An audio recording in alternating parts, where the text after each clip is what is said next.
מה יצא מזה בסוף. טוב, בואו נראה דוגמה לטופס. סתם ניקח את זה לדוגמה.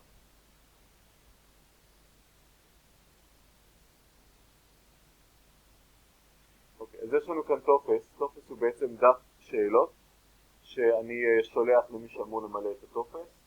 אני מחליט מה תהיה צורת האינטראקציה עם כל שאלה. לדוגמה, האם זו שאלה שבה הילד אמור להקליד, או כמו במקרה הזה הוא אמור לבחור. אוקיי? האם הוא אמור לבחור רק אפשרות אחת, כמו במקרה הזה באיזה שכבה הוא לומד, והאם הוא בן או בת, או האם הוא יכול לסמן יותר מאפשרות אחת, כמו לדוגמה מה אתה שותה בבוקר, אז נגיד הילד שותה לפעמים מים, לפעמים תה, ולפעמים הוא שותה שוקולד. בסדר? יש שאלות מסוג אחר, כמו לדוגמה סולם לינארי. באיזו מידה לדעתך? אני לא שולט, סליחה. יותר מדי טכנולוגיה פה הייתה לי כבר. סליחה. באיזו מידה לדעתך חשוב לאכול ארוחת בוקר מגוונת? אז יש כאן סולם לינארי, מ-1 ל-5, נגיד חשוב מאוד לדעתו. אחר כך הילד צריך לסמן באיזה אופן הוא מגיע לבית הספר. אוקיי? לרוב בהסעה ולפעמים הוא בא על אופניים. בסדר? לפעמים הוא גם רוכב על חמור. ציין ליד כל פעילות באיזו מידה אתה מקיים אותה.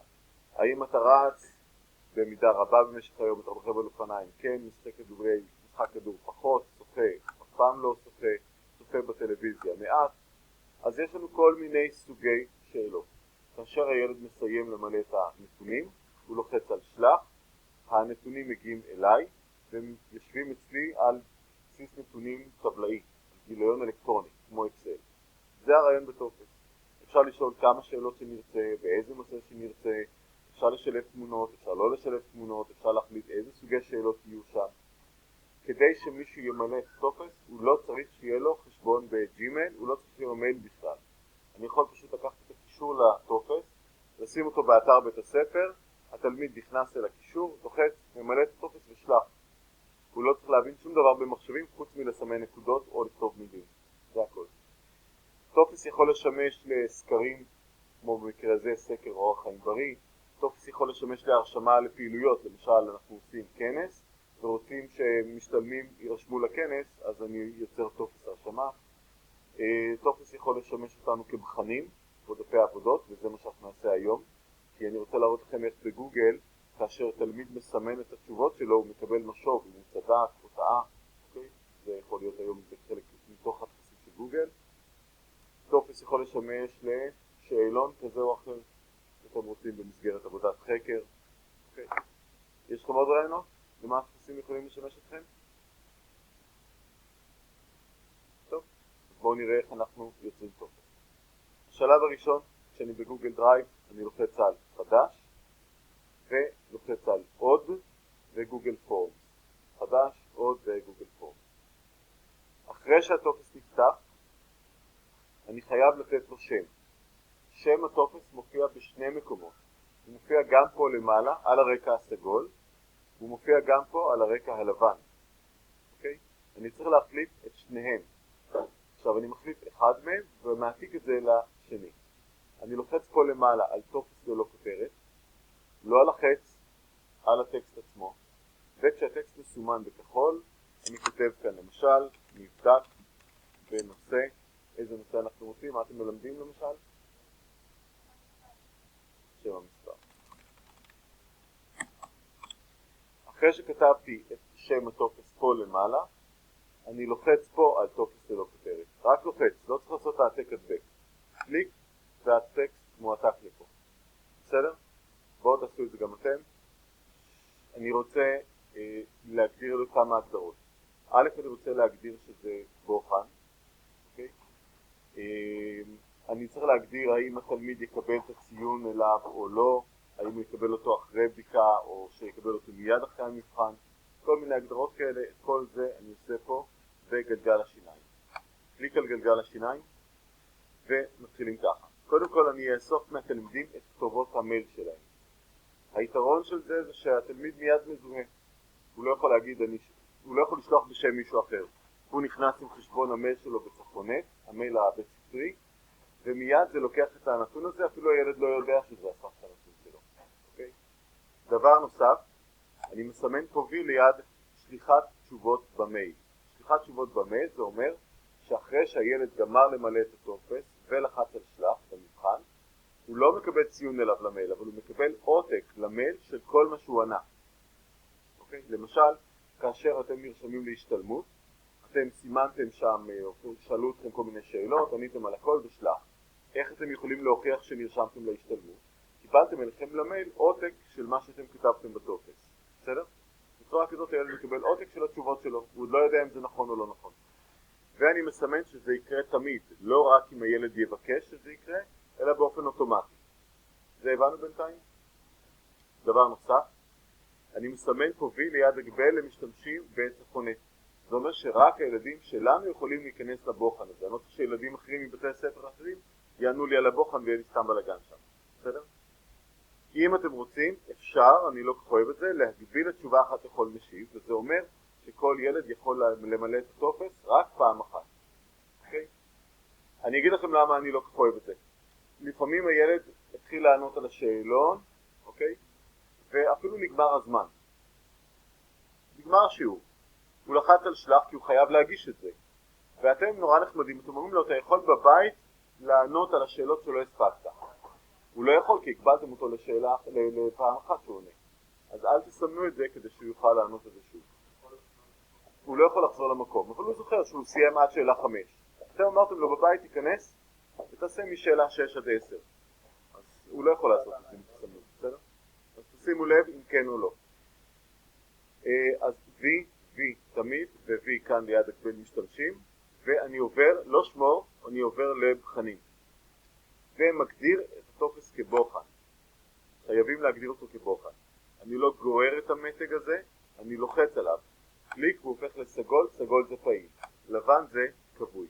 אז אם אני רוצה להגדיר אותו כבוחן, הוא צריך להיות בצבע סגול. והוא שואל אותי מתי לתת לתלמיד את הציון שלו, וזה לא רק הציון, זה לא רק המספר, זה גם הוא כותב לו האם התשובה נכונה או לא נכונה וכן הלאה. אוקיי? האם מיד אחרי הגשה, או אחר כך כשאני אבדוק את זה ידני. למשל, בתרגיל החירום שהיה, אחר הצהריים הילדים ישבו ליד המחשבים, הם ענו על השאלות, והם רוצים לקבל ציון מיד, שמיד הילד ידע מה הוא ידע ולא ידע. אז זה בסדר, אני אסמן את האפשרות העליונה. אבל אם אני עושה מבחן בכיתה, אני לא רוצה שהילד מיד אחרי שהוא לחץ על שלח, מיד על המסך הוא רואה מה נכון ולא נכון, כי תוך שנייה הרי כל הכיתה יודעת מה נכון ומה לא נכון, מיד הם יספרו אחד לשני.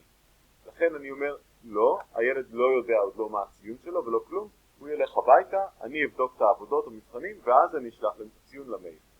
בסדר? הם יקבלו את זה למייל שלהם בעץ החונט. כן. כן. זה מה שקורה לתוספים, הם עובדים קשה, הם עושים אותם, ואז באים גוגל, משתמשים ברעיון שלהם ומעיפים אותם. ואחרי שסיימתי את זה, אני לוחץ למטה על שמור, וסיימתי את ההגדרות. בסדר? בואו תעשו את זה גם אתם בבקשה. כי כתובת המייל של התלמיד זה נחמד, אבל אני לא יודע בדיוק לפי כתובות המייל בדיוק מי כל ילד. בסדר? אז אני רוצה לדעת איך קוראים לילד.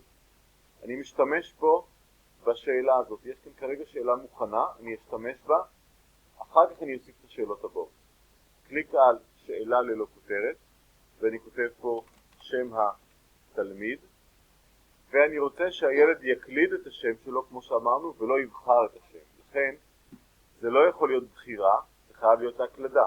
אני לוחץ על בחירה מרובה, ומשנה את זה לתשובה קצרה. זה אומר שהילד יקליד את שמו. אתם לא כותבים שם של ילד, אתם כותבים שם התלמיד, הילד יקליד את שמו. בנוסף, אני לוחץ על המתג שנקרא חובה, כדי שהילד לא ישכח לכתוב את השם שלו. שלא יגיש את המבחן בלי השם, בסדר? נכון. בואו תוסיפו גם אתם בבקשה את השאלה הראשונה, שם התלמיד. השאלה הבאה, כדי להוסיף אותה, או לפני שאני מוסיף אותה, אני חייב לוודא שהפס הכחול מופיע מימין, תסתכלו, מימין לשאלה שאחריה אני רוצה את השאלה הבאה. האם אני רוצה את השאלה הבאה אחרי שם התלמיד? כן. אז אני רוצה שהפס הכחול יהיה מימין לשם התלמיד. מתי הוא לא יהיה שם? אם למשל פתאום גיליתי שפה עשיתי טעות נגיד, שם, נגיד כתבתי בהתחלה שם מספר, ואני רוצה שם המספר. אני חוזר לפה, אני מתקן, אבל עכשיו הפס הכחול נמצא פה, מימין לזה. ואם אני אוסיף את השאלה הבאה, היא תתווסף אחרי הכותרת ולא אחרי שם התלמיד. אז אם אתם מתקנים את הטופס, הולכים קדימה, אחורה, תשימו לב תמיד שהשאלה הבאה תתווסף אחרי מה שמסומן בפס כחול, ולכן תעברו לשם התלמיד, ורק אז תוסיפו את השאלה הבאה. כדי להוסיף שאלות, תמיד אני לוחץ בתפריט הצף, זה נקרא תפריט צף. למה צף? כי הוא זז, נכון? הוא עולה למעלה, יורד למטה, הוא צף יחד עם המקום שמסומן. אני לוחץ על הפלוס, זה מוסיף שאלות. שאר הכפתורים לא מוסיפים שאלות, נדבר עליהם אחר כך. אני לוחץ על הפלוס ואני כותב את השאלה הבאה. אני כותב פה, למשל, כיתה.